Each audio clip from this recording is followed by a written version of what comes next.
Salut à toi, philosophe en herbe. Aujourd'hui, dans cette petite vidéo, laisse-moi te montrer la voie de... dans les pas de Nietzsche. Moi, c'est pas mon truc d'être dans les pas de quelqu'un. Tu sais, les odeurs, tu comprends, puis avec le Covid...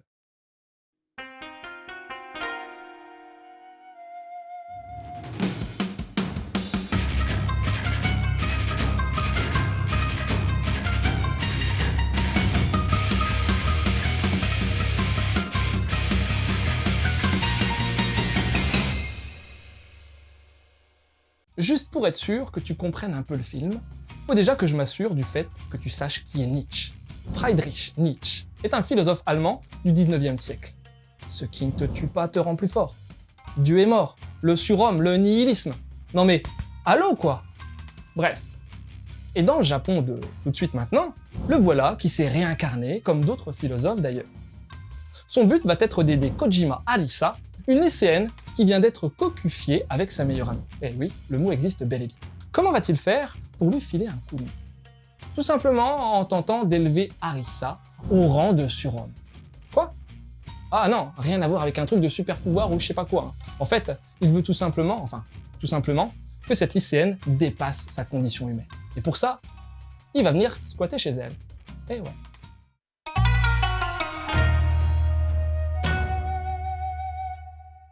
Bon, franchement, au niveau dessin, c'est pas vilain du tout. On est face à un trait pouvant un poil faire penser à du shoujo style, mais en pas mal élaboré. Et attention, je dis pas ça pour dénigrer, c'est juste pour te donner un aperçu. C'est fin, t'as un gros taf sur les pupilles, il y a pas mal de trames, les persos sont filiformes et beaux. Il y a même une certaine angularité dans les visages, combinée à pas mal de contrastes qu'on retrouve d'ailleurs dans les décors. Bref, j'ai trouvé ça beau. Et niveau Nemu, on est face à un découpage très conventionnel et absolument pas shoujo style pour le coup.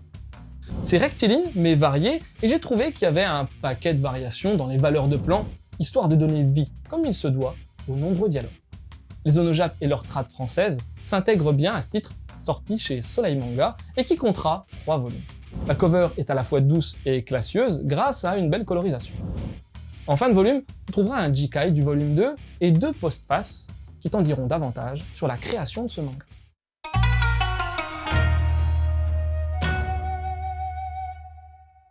Eh bien, juste avant, je te parlais des postfaces. C'est là que tu vas apprendre qu'à l'origine, ce titre vient d'un roman créé par Harada Mariru et dont le chara-design a été confié à Sugimoto Ikura, connu pour avoir dessiné Variante, A Lollipop or a Bullet, mais aussi des mangas adaptant les films d'Osoda Mamoru. Harada nous confie alors ses intentions, rendre plus accessibles les concepts philosophiques de Nietzsche. En gros, faire de la vulgarisation. C'est également pour cette raison que la nouvelle a donné naissance à ce manga en 2018, dessiné par Araki Tsukasa. Alors, mission réussie? Pour moi, je dirais oui. Bon, déjà, je dois te dire que je suis pas un pro en termes de philosophie pure. Ouais, durant toute mon année de terminale, j'ai dû osciller entre 4 et 6 de moyenne. Maintenant, même si j'ai peu de notions concernant les auteurs phares, plus je vieillis et plus je m'interroge sur l'orientation à donner à ma vie. Ce qui fait donc de moi un philosophe, du moins sémantiquement parlant. C'est donc avec plaisir que j'ai lu ce volume 1, dont l'accessibilité est réelle. Bon, c'est vrai aussi que le côté réincarnation à la mort moelle-nœud est un peu grossier. Pareil, l'entrée en matière avec la nana dont le petit copain la trompe avec sa copine est à la fois facile et plus anecdotique qu'autre chose. N'empêche que la base est là, à savoir l'explication des concepts de Nietzsche, avec, en fil conducteur, la notion de surhomme. J'ai même pas mal apprécié le premier chapitre avec l'utilisation d'une parabole visant à t'expliquer la morale des faibles via une histoire de raisin à accueillir dans un arbre.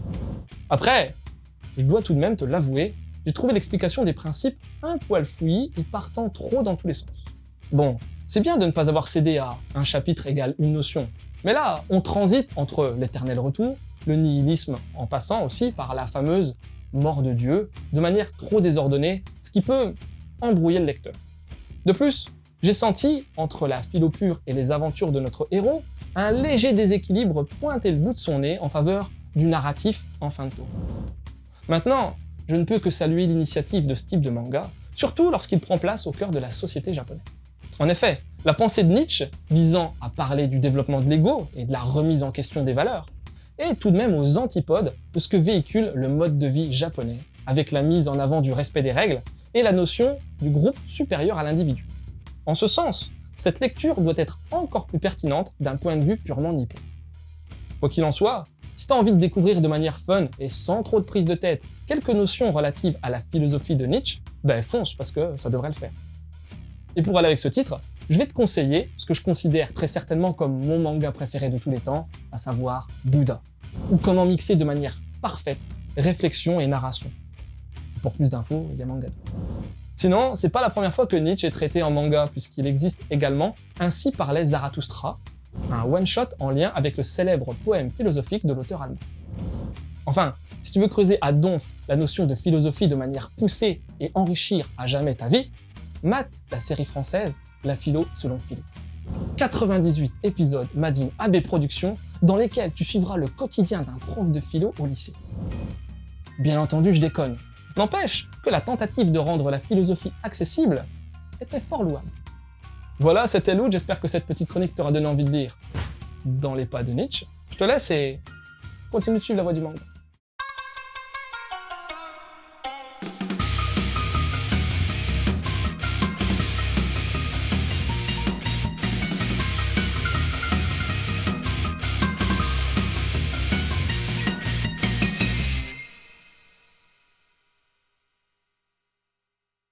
Bordel, comment j'en ai chié pour écrire Nietzsche. Mais bon, j'ai trouvé un truc infaillible. Déjà, t'écris Niette. Bon, ça c'est pas dur. Ensuite, tu claques ton Z au milieu et tu termines par sèche, comme les toilettes, et t'enlèves le E avec un accent grave. Et mets dans les commentaires si tu valides ma technique.